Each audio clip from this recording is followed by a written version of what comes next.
Bonsoir. Il est temps. Il est vraiment temps d'être un homme. Facile à dire. Je ne vous parle pas de caractéristiques physiques, physiologiques ou morphologiques qui précisent le genre. De comparer le masculin ou le féminin, non. Je vous parle d'être un homme. Simone de Beauvoir disait « On ne naît pas femme, on le devient ». Mais comment savoir que je suis devenu un homme? Et puis ça veut dire quoi, être un homme? Messieurs, si nous reprenons notre ligne du temps de vie, à quel moment avez-vous su, senti que vous étiez devenus des hommes? Au moment de votre majorité? Quand vous avez vécu un exploit sportif qui vous a amené au dépassement physique? Quand vous vous êtes battu contre un autre homme et que vous avez remporté la victoire? Lors de votre première expérience sexuelle? Quand vous avez traversé votre première cuite? Non. En tout cas, pas pour moi. Et vous, mesdames, qu'est-ce qu'il faudrait que je dise, que je fasse, que je sois là maintenant, pour que vous vous disiez, lui, c'est un homme. C'est dingue, mais c'est à l'âge de 45 ans que j'ai touché la sensation pleine d'être un homme, en vivant des expériences avec des hommes.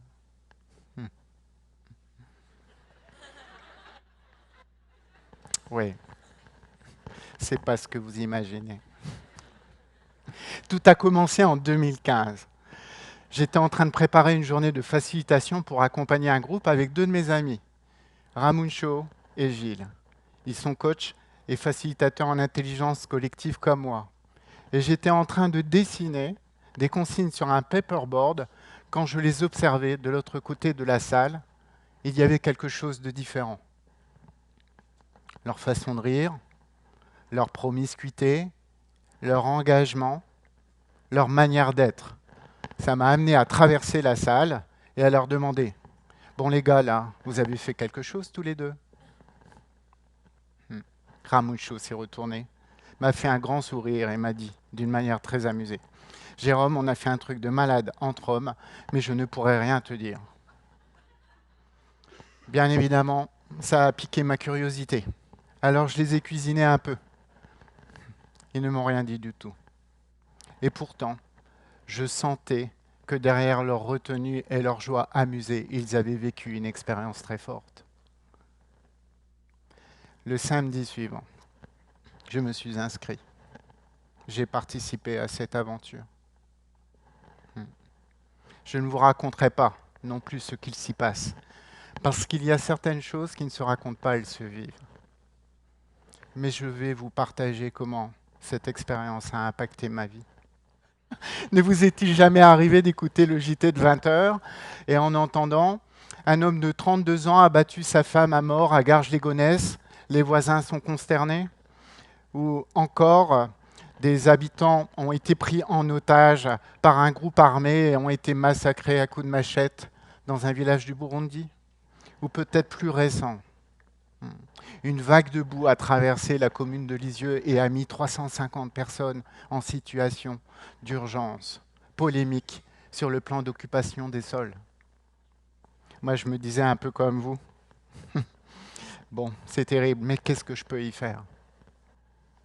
Eh bien, moi, durant ce week-end, j'ai mis les pieds dans la boue de la violence des hommes vis-à-vis des hommes vis-à-vis des femmes, des hommes vis-à-vis de la planète. Nous étions 36 hommes, français, belges, hollandais, à vivre cette expérience. Et nous étions accompagnés par 36 autres hommes. Symboliquement, pas possible de s'enfuir. Non, j'étais là. Je regardais, j'entendais. Je vivais ces 36 histoires d'hommes, la mienne y comprise, et je ne pouvais pas faire autrement que de faire face à ce potentiel et ce pouvoir de violence. cette violence. À l'encontre des hommes, à l'encontre des femmes. Cette violence, ça peut aller de la simple moquerie à la maltraitance, ou voire pire, au plus abject, au meurtre et au viol. Il n'y a rien de plus absurde que de comparer le viol d'une femme avec le viol d'un homme. Ça n'a pas de sens. Ce qui est important, c'est que cette violence s'arrête. Et ça ne dépendait que de nous. Ça ne dépendait que de moi. Oui. Si je prends un prisme planétaire, mais nous sommes violents. Cette violence, c'est ce magot de cigarette, c'est ce paquet de cigarettes et ce bout de plastique que je balance à travers la fenêtre de ma voiture. C'est ces pollutions massives, ou voire pire, la destruction nucléaire. Bon, ok, la bombache, c'est un peu too much. Mais Jean-Louis Aubert, il disait bien que la bombe humaine, tu la tiens dans ta main. Cette violence, c'est l'accumulation de nos propos, nos paroles, nos actes. Ils viennent influencer et mettre en péril l'équilibre des relations des hommes entre les hommes, des hommes entre les femmes, des hommes et de la planète. Ouais, ce pouvoir de violence, il n'y a qu'une chose pour le contrebalancer. C'est le pouvoir du choix. Je l'ai saisi, ce pouvoir, en prenant conscience. Oui, en prenant conscience que moi aussi, je pouvais être un homme violent. Prendre conscience, c'est prendre le temps de faire un pas en arrière et de sentir, de mesurer ce qui se passe à l'intérieur de moi pour m'offrir un espace de changement. Oui, cette violence. Contre cette violence, il y a un élément important. Ce n'est pas se battre contre ma violence. Parce que me battre contre ma violence, ça peut amener aussi de la violence. Ça peut amener de la dépression. Ça peut amener de l'addiction. Non. Non. Prendre sa responsabilité. Voilà une chose importante. C'est la première chose importante. Si je regarde, ces 36 hommes nous ont apporté une chose incroyable. De la bienveillance sans complaisance. De l'amour inconditionnel. Je n'en avais jamais reçu autant. Vivre et partager des moments dans ces cercles d'hommes m'amène une respiration pour éviter un danger, le danger de l'inaction. Agir, c'est activer le courage à l'intérieur de soi, activer un alignement, une intégrité. L'intégrité, c'est honorer de mes actes l'engagement que j'ai pris vis-à-vis des autres, vis-à-vis de moi-même, vis-à-vis de la planète. Comment, tous les jours, nous agissons avec responsabilité et avec intégrité. Oui. Jusqu'en 2015-2017, j'étais vraiment plus assertif. Je mettais beaucoup d'énergie dans mes projets, personnels ou professionnels. J'avais envie d'emmener et d'accompagner aussi des hommes. Mais il y avait un petit sujet que je fuyais. La sexualité. Oui, ce sujet de la sexualité. Si vous tapez sexe ou sexualité sur Internet, vous trouvez de tout. Le pire comme le meilleur. Et dans le meilleur, j'ai découvert le mot tantra. Ok. Quand je vous dis tantra, qu'est-ce qui vous vient à l'esprit? Je vous le donne en mille. J'ai choisi de vivre une expérience tantrique entre hommes.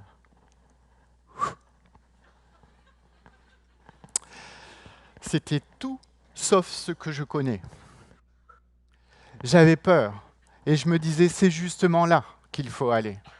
Alors j'y suis allé. Oui, l'expérience tantrique. Il y avait 45 hommes, 45 hommes autour de moi, d'orientation sexuelle variée. Alors je me sentais dilué et ça c'était cool. Oui. Aborder le champ du tantra, cette voie de sagesse ancestrale, intellectuellement c'est déjà quelque chose. Mais y aller, oui, j'étais là avec ces 45 hommes. Mais il faut dire que moi, ma voie ancestrale, ça commençait par Playboy, Emmanuel, les discussions entre potes, peu ou pas d'échanges avec mon père, le fameux «tu mettras des capotes» de ma mère, et l'article 22 «démerde-toi comme tu peux». Ouais, je repense même à Madame Paulet, ma prof de sciences nat en sixième, qui nous avait enseigné de manière magistrale la reproduction avec la perforation de la membrane ovulaire par le spermatozoïde en balbutiant d'une manière effacée que pour arriver à ce résultat, il fallait que le sexe de l'homme se rigidifie comme le tuyau d'arrosage du jardin. Le gap, non. Pendant ces 4 jours de tantra, bien évidemment, j'y ai découvert de la mécanique musculaire, sexuelle, d'aborder le désir, mais surtout, j'y ai découvert une approche énergétique, spirituelle. J'ai redécouvert le pouvoir de la violence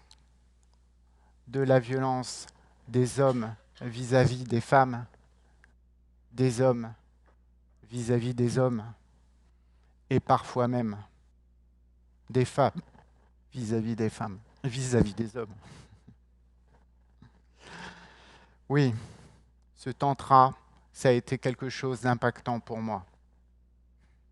Et je peux dire que je me souviens quand j'ai annoncé à ma femme que j'allais vivre une expérience tantrique avec des hommes. Je m'en souviendrai toute ma vie.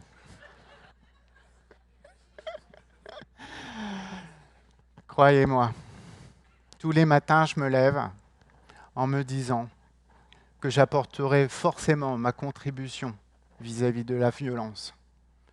Tous les matins, je me remercie d'avoir choisi de vivre ces expériences uniques parce que je peux apporter cette contribution unique au monde, parce que je me sens puissant et qu'il est possible de le faire avec beaucoup d'humour et avec beaucoup d'amour. Oui. J'aime les hommes. Oui. J'aime les femmes. Et j'aime surtout ma planète.